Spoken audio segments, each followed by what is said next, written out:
let's begin with a journey. Not to some far-off place, but to that space, that intimate, often hidden space between who we really are and the character we play for the world.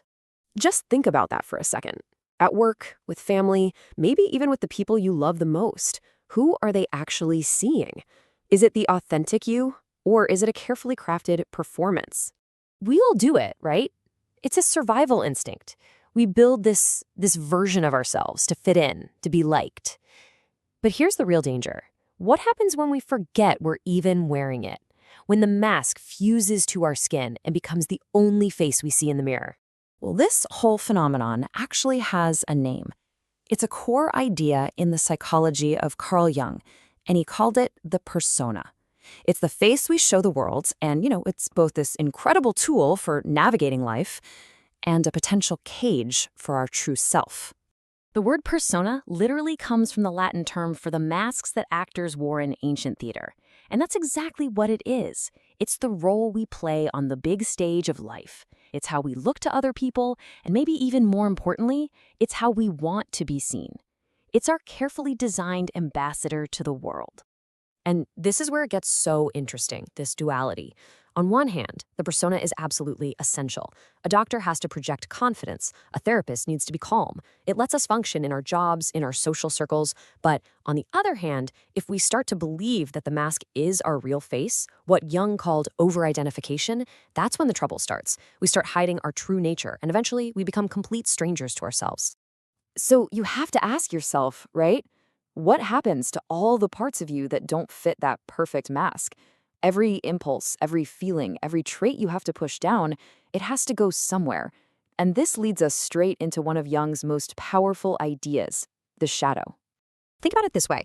If your persona is just bathed in light, projecting this perfect image of kindness, success, and control, then it's going to cast a very, very dark shadow behind you. The shadow is like the hidden basement of our mind, where we lock away everything we think is unacceptable. Our secret shames, our raw anger, our inconvenient truths. And Jung's big warning was that the more we ignore this shadow self, the more powerful it gets in the dark, until it starts sabotaging our lives from the depths of our own unconscious. And man, does this ever hit home today. Social media is basically a factory for digital personas. We build these perfect lives on Instagram, these flawless professional versions of ourselves on LinkedIn. And what's the result? This deep kind of soul fatigue. It's exhausting to keep up the performance, and eventually our unconscious mind just rebels. It can't take the inauthenticity anymore, and that often shows up as burnout, anxiety, or just that deep, nagging feeling that you're totally lost and disconnected from what's real. Jung warned us about this almost 100 years ago. This quote is such a powerful reminder that you can't just abandon your true self without paying a price. And the punishment he's talking about isn't from the outside.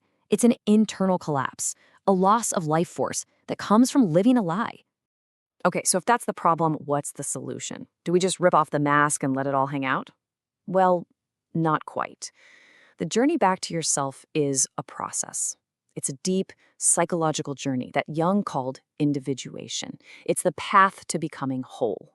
See, individuation isn't about destroying the mask. It's about becoming the master of the mask.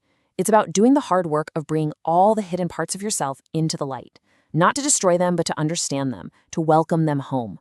It's about forging a complete, unbreakable self.